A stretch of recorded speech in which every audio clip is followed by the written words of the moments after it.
भाई जान अब ये बात ज़रूरी करनी है ये मैडम को ना ट्रांसलेट करना आता है, फिर आप इसको कट कर दीजिए। करना पड़ेगा काट।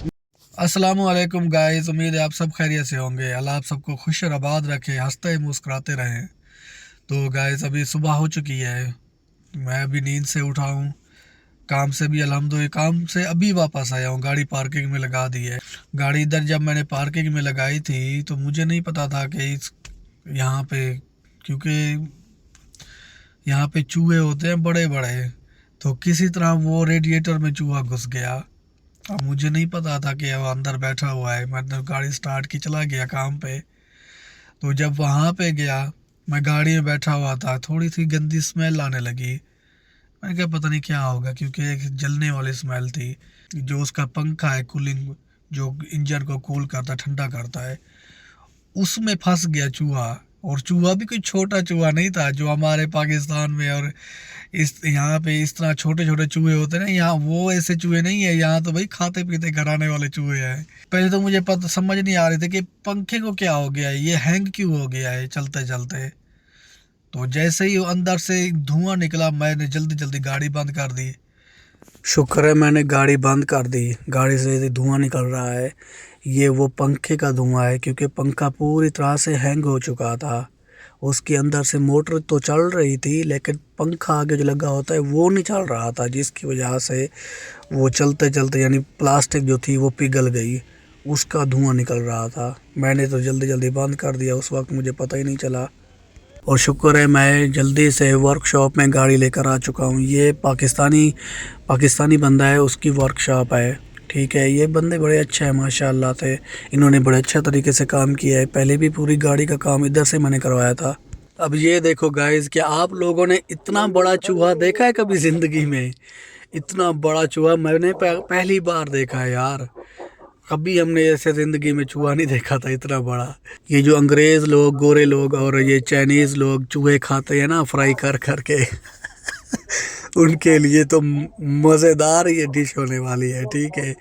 तो ऐसा करते हैं, यहाँ से ना चूहे पकड़ पकड़ के बिजनेस करते हैं, उधर ही भेजते हैं तो यार चूहा इतना बड़ा था वाकई में। आप सबको कैसा लगा कमेंट करके ज़रूर बताइएगा, ठीक है, चूहे के बारे में। शुक्र है चूहा तो निकाल दिया गया है और नया फ़ैन भी लगा दिया है। अब थोड़ा पानी कम था और पानी को पूरा कर रहा है बंदा। फिर उसके बाद फिर हम जाएंगे, और यहाँ के जो वर्कशॉप में जो हमारे पाकिस्तानी भाई थे माशाल्लाह से बहुत ही इखलाक वाले थे और बहुत ही अच्छे से इनके साथ गपशप हुई। मतलब ऐसा फ़ील नहीं हुआ कि हम कहीं पे अजनबी जगह पे आए हुए हैं। माशाल्लाह से बड़ा ज़बरदस्त लोग थे ये, बड़े अच्छे दिल के लोग हैं। और बड़ा ही इन्होंने अच्छे से मुझसे बात की और हंसी मजाक की हम लोगों ने, अच्छा लगा मुझे भी। और मैं यहाँ पहले भी गया, पूरी गाड़ी का काम भी इधर से ही करवाया मैंने। ये टोपी वाले भाई हैं, ये डेंटिंग और पेंटिंग का काम करते हैं। वो जो ब्लू शर्ट वाले हैं वो इंजन का काम करते हैं। तो माशाल्लाह से बहुत ही अच्छा काम करते हैं। अल्लाह पाक इनके रिज़्क़ में बरकत अता फरमाए और इनको ईमान वाली और खुशहाल ज़िंदगी अता फरमाए, आमीन। एक और बात बताऊं आपको, जब इस गाड़ी का जो एक वो जो फ़ैन प्लास्टिक वाला था ना, पंखा जो मोटर के आगे लगता है, तो वो यहाँ पे किसी भी दुकान पे नहीं मिल रहा था। तो मैं बड़ा परेशान हुआ, हर जगह पे चक्कर लगा लगा थक गया, हर दुकान पे गया, कहीं पे भी मुझे नहीं मिला। फिर इन्होंने मुझे बताया कि तुम ऐसे करो, तुम रेडिएटर वाली शॉप पे चले जाओ, वहाँ पे तुम्हें पंखा जो है वो मिल जाएगा। मैंने कहा चलो ठीक है। मैं जब वहाँ पे गया, वो पाकिस्तानी था आगे, तो उसने कहा देखो पंखा तो है मैं दूंगा, लेकिन मोटर के साथ दूंगा। मैंने कहा यार ये क्या बात हुई, मोटर तो मैंने न्यू ली हुई है उसमें जो लगती है, मुझे तो खाली एक प्लास्टिक वाला पंखा चाहिए।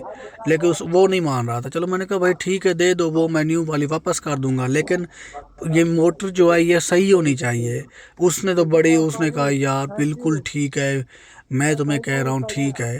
तो टाइम भी काफ़ी हो चुका था। जब मैं लेकर इधर आया, इन्होंने जब फिट करने के बाद मोटर से आवाज़ आने लगी, वो ख़राब थी, ठीक नहीं थी, और टाइम भी काफ़ी हो गया था। मैंने उसे बार बार कहा बंदे से यार देखो ये ख़राब होगी, क्योंकि जो चीज़ ख़राब होती है तभी चेंज की जाती है ना। कोई ऐसे पागल थोड़ी होता है सही चीज़ को निकलवा दे।